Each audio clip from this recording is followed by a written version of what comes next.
Welcome back, nerds and nerdlings, to the Domino FB channel. In today's video, there's a cord in your face. Why does this look so weird right now? It's like I'm like shooting you. Pow. Sorry, I'll fix that in a second, but in today's video, we're gonna be making a DIY fingerboard skate park out of this big old piece of wood right here. The plan is to get out all my Black River ramps, all of my ramps I have, and try and fit them all into this space respectively. The only rules about this is that it has to function like a real skate park, and it can't look too jumbled. But alright, let's do this. Alright, now let's go through the ramps that we have for this skate park. Let's start off with the smaller obstacles, and that is this thing right here. It's like a smaller replica of like a shipping container. Pretty cool. Makes it more realistic. For our second obstacle, we have this pole jam. Honestly, it is so much fun to use this thing. For our third obstacle, which is going to help us a lot in this challenge, is this quarter pipe right here. Because to make this skate park more functional, we can add it to the end of an obstacle so when we land, we can ride backwards. Ooh. Ooh.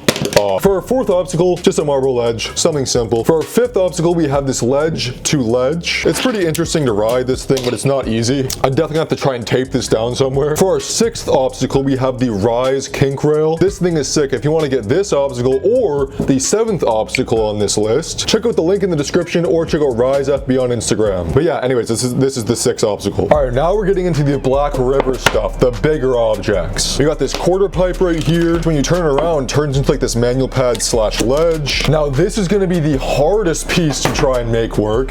It is this massive hip with a double ledge on the back of it. I don't even know how I'm going to make this work. I have no idea. I'm not even sure if this is going to fit on the park. I was thinking about trying to put this thing in the park, but there's just no way. There's just no way. All right, now for our next obstacle, we got this guy right here. It's definitely a more compact obstacle, which is going to make this a little bit easier. All right, now to the next obstacle. I know we have so many obstacles. I genuinely don't think we're going to be able to make all these fit, but maybe. We might have to remove a couple, like this one. I don't know if this one's gonna fit. This is pretty cool. It's a ledge I actually made myself. It's a pretty unique piece. Now, if there somehow is enough room, I doubt there will be, but I really want to try and add this obstacle to the park, and that is this massive mega ramp right here. I don't think I've ever ridden this in a video before, but this thing is sick. But all right, I feel like this is gonna take me a while, so let's get to assembling, and hopefully I'll be able to do this. I might have to remove a couple obstacles, but I'm gonna try my best to not remove any. All right, we're kind of getting into a bit of a stretch here, but again, we don't have that much room, so we gotta do what we gotta do. I think that this is technically feasible. I think this works. Oh no, but the issue is if we put this right here, then there's nowhere to land there. This is...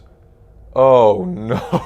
Alright, I think I have finally done it. I have finally found a way to get all of these ramps on this piece of wood and also make them somewhat functionable. Some are more questionable than others, but hey, it works. It is what it is. We had to do what we had to do. But now let's do a little bit of a tour. We're gonna start off in this section. It's pretty jumbled here, but trust me when I say it functions. You'll see in the edit later, trust me. You could just use just the mani pad. You could use this as a ledge to rail, mani pad to rail, gap to rail. Like, you could do whatever the hell you want here. This is so creative. You have to be really creative to use this. I mean, hell, you could literally go from here over to here, over to here, over to here, and if you wanted to, you could just gap into this mega ramp over here if you really please. Speaking of the mega ramp, this is the next part of the park. This is probably like the coolest thing in the park here. I don't think I've ever ridden this thing instead of a YouTube video before, but this thing is so cool. I should honestly make a whole video just about this thing right here.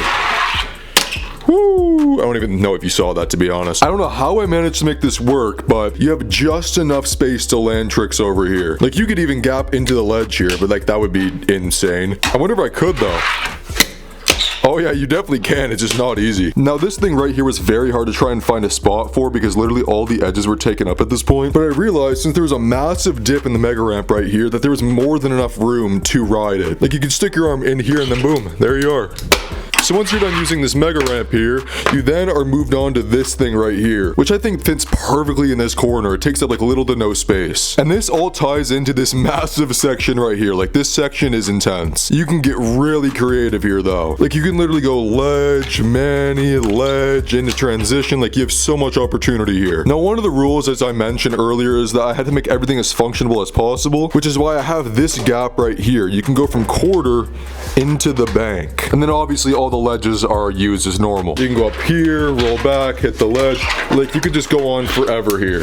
I don't even know if I'm filming this right. This is very hard to film with one hand. Don't worry, there's gonna be a very well filmed edit after this. We're just doing a little bit of a tour right now. I put the pole jam and the ledge beside each other, so you can do some pretty cool combos.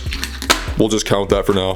Which, by the way, yes, I did leave just enough room to slip out of tricks here. One last thing before I stop yapping and I do some fingerboarding is this thing. Yes, this thing definitely functions over here. It's a little bit awkward, but it works. But all right, let's make an edit.